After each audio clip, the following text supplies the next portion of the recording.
be able to go around and study with a lot of different teachers and study a lot of different programs.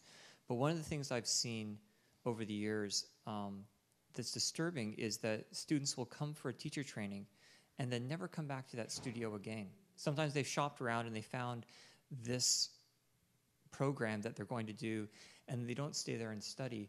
What if we introduced a kind of an idea where, I'm not sure what the word is, but you'd be on some sort of parole after graduating, where you would... Academic probation? Yeah, like, what would be the word? Like, you essentially, you would be graduated and teaching. Probationary. A probationary period, yeah. But you'd have to keep studying. Or if you didn't want to study with that particular studio or school or lineage, that you would have to in some way show that you were doing the credits, and that we could have different probationary periods where at least we would know people were continuing to study afterwards. Well, I've had, like, 2 teacher trainings I've done. We ran how many people through in those 2 years? Probably about 20. Yeah, well, okay, about 20-something, right? Maybe about 20-something. I had one person asked to assist classes with me afterwards. Out of those 22 people, one person. And after each class, they said, I can see her, she's writing notes all the time, right? Feeling like, it's the way I learned was apprenticing in a classroom. Like, you have to walk around, you see hundreds, thousands of bodies. People who come in with completely different attitudes. They're people you just leave them alone. Like, after a while, you begin to realize, I can't go in on their life right now. How else do you learn that if you're only trying to remember what pose comes after which next one, and did I make the breath count, and did I get here on time today? And it's like, I only got 4 people in my class, and it really has taken it away from, I think, having, Crescent, to your point about relationship. I know it's a bedrock idea that you come back to over and over again. That's why I like the students that I have often as privates. Problem is, sometimes the only way that happens is people who have a lot of money, and that doesn't really make it big out into the world. So, it's a real conundrum I have too. It's like, well, didn't the Maharaj of Mysore sort of, bankroll a lot of the people who taught us in a direct or indirect fashion? I wish he still was. I have a general structural question, because what I'm noticing, because as I try to moderate and listen to everything really carefully, what I'm noticing is that we are really good as a group at I made a joke about the difference between the real and the ideal, but it's not a joke, actually. I think we're very, very good at describing our ideals, and we're very good at expressing our disappointment in their continual failure. But I'm wondering, as kind of like a structural question, not only for meetings like this, but for figuring out how we move forward community-wise,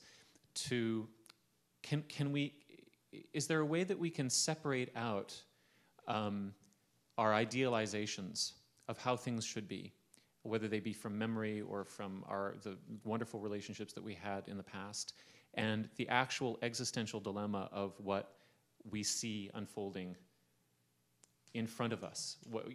Because they get blended. I love hearing about everybody's personal experience. I love hearing about, it's heartwarming.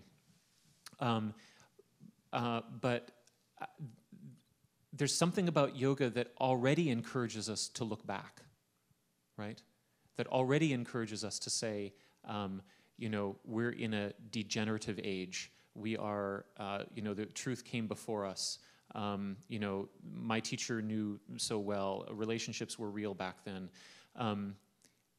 I think there's value in that. It helps us remember our history and our culture. But am I making sense? There's a difference between that. There's a difference between that and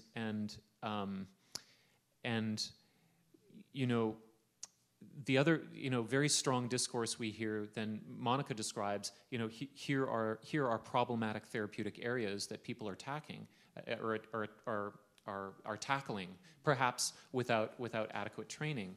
That to me is kind of like, an existential today in the moment. This is really problematic. What are we going to do about it? And I often wonder how much our idealization adds or even detracts from the negotiation of present issues. Well, I mean, I haven't felt like my experience of teaching has ever been idealized. Okay. I've never taught in the ideal room. I've never had the ideal scenario. I had to abandon any idea of that initially when I taught. It was whoever landed in front of me, asked me to teach from the beginning. I had to sort of deal. But your description of your learning experience. well, yeah, but what I think is that, I mean, the one thing that I come back to is sort of personal responsibility and shared personal responsibility. I don't think, and it's something I said at the very first meeting, is I don't think that the way that standards are going to be set is by some sort of abstract kind of, drawing something up that we can think of. I think it's what you see, say, from last meeting to this meeting, that you get a smaller number of people, you get a little bit more agreement, and I think what you find is essentially you can get a group of like-minded people who all are willing to put their personal responsibility on the line that way and say, okay, look, this is what we think is real, this is how we think it should work, and maybe it's a thing of scope, like you talk about, Monica. Instead of having a pan-Ontario thing, you just sort of say, okay, look, we, this group of people who run these studios or teach this way, will try to adhere to what we think of as these shared common values. We think this will create the best set of standards that we could think of, and we will then uphold them.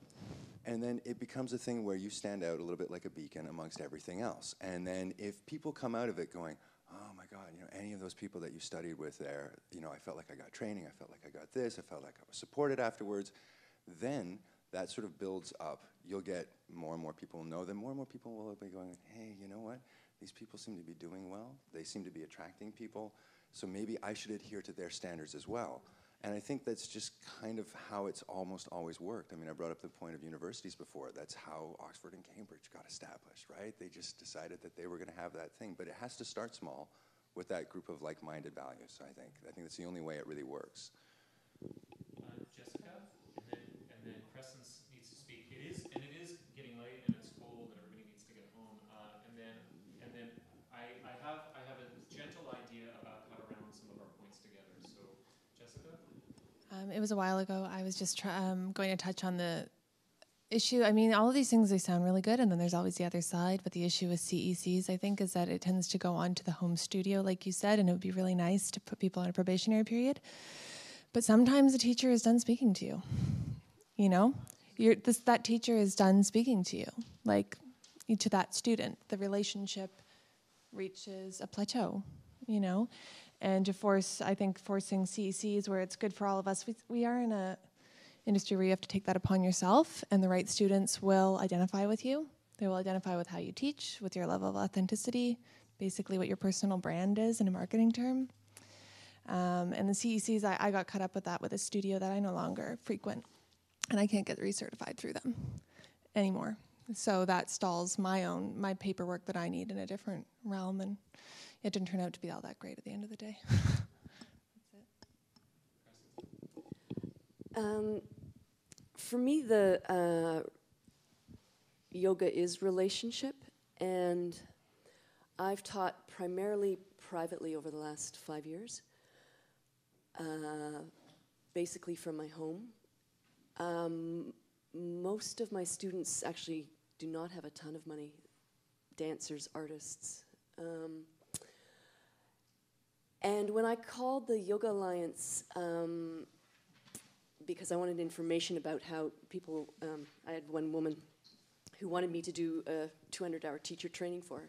And I said, well, I haven't actually ever joined Yoga Alliance. And so I looked into it, and I had a long conversation with the woman at Yoga Alliance, asking kind of basic questions like, if I teach one student for 100 hours, how does Yoga Alliance deal with that? And they said, well, no, you have to teach one student for 200 hours because it's a 2-hour.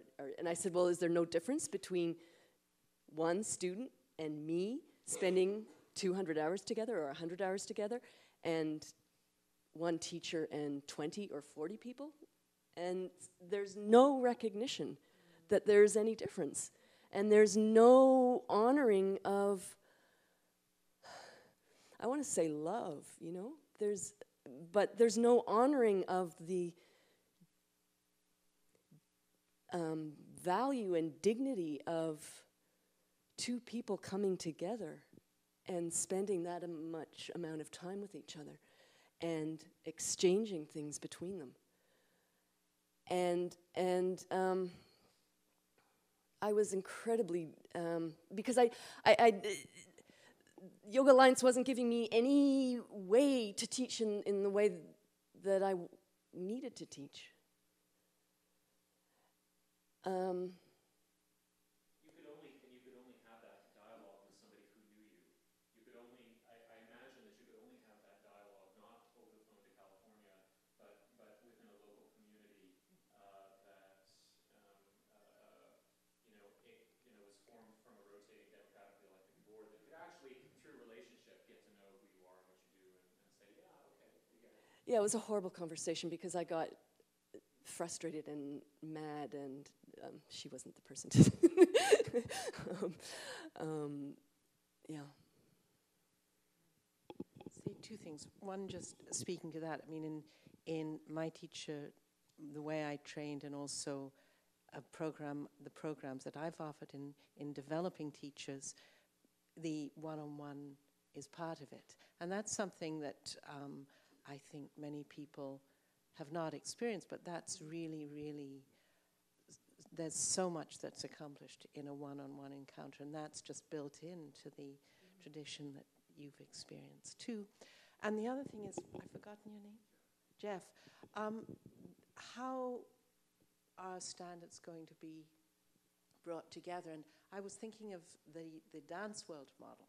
You know, I taught dance from when I was 16. I taught in high school, you know, sent out by my ballet studio, and then I taught dance for many years, and I've got like ballet exams and professional training, but nobody ever asked to look at them because I came from the National Ballet Company, and the standards were recognized by who I was associated with.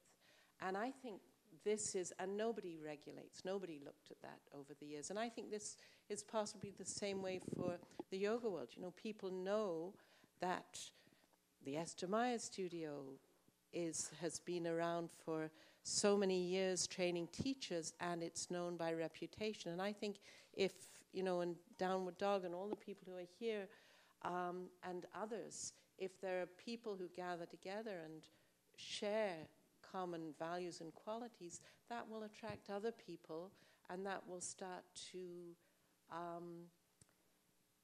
bubble up and be known. And I think that's the way that you attract people with like minds, you attract people who want to share values even with differences, especially with differences. So I think, you know, this is that, you know, sense of the quality of what you do, something then grows out of that. I just wanted to finish kind of the thread that I was speaking on, because it was in response to ideals versus reality, or is that I have an ideal, but it's also my reality. Like, this is how I'm teaching now, and I want to teach more like this, and I want people to know that I exist, and reality only comes out of ideals also. So it's the blending of those two, right? It's the getting really practical about what we want to do, I guess. Is that a good place to close?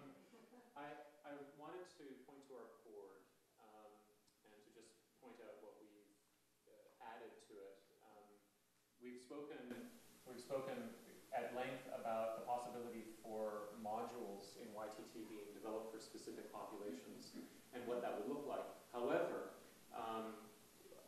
a key thing that Monica's brought to bear is that, you know, what actually would this allow us to do, right? If the module was for a particular age group, is that going to give us some sort of therapeutic claim over that capacity to teach to? We also have brought up the distinction between two fundamental enrichment structures, the vocational and the personal development, and perhaps the need to separate those out, as difficult as that is, so that we have a more reasonable understanding of the difference between professionalizing and deepening personal experience. Scott raised the suggestion that the education might determine